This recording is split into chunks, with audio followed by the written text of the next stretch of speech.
உங்களோட பாணியில அவங்க பேர் ஒரு வாட்டி சொல்லிடுறீங்களா?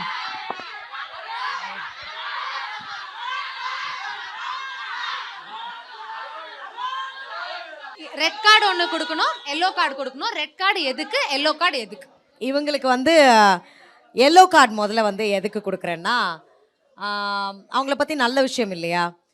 அவங்களுடைய அந்த பேச்சு லைக் நல்லா அழகாக அதை ஆர்டிகுலேட் பண்ணி ஒரு மாதிரி என்ன சொல்லணுமோ அந்த விஷயத்த தெளிவாக ஒரு ஷார்ட்டாக நறுக்குன்னு சொல்லுவாங்க. ஸோ அந்த ஒரு விஷயம் எனக்கு இவங்க கிட்ட பிடித்த ஒரு விஷயம். ரெட் கார்டு ரெட் கார்டு அப்படின்னா எங்கேயோ ஒரு இடத்துல வந்து கொஞ்சம் ஃபீலிங்ஸோட வந்து விளையாடுறாங்களோ, இமோஷன்ஸை வச்சு விளையாடுறாங்களோ அப்படிங்கிற ஒரு எண்ணம் வந்து எனக்கு என்னைக்குமே இருந்திருக்கு.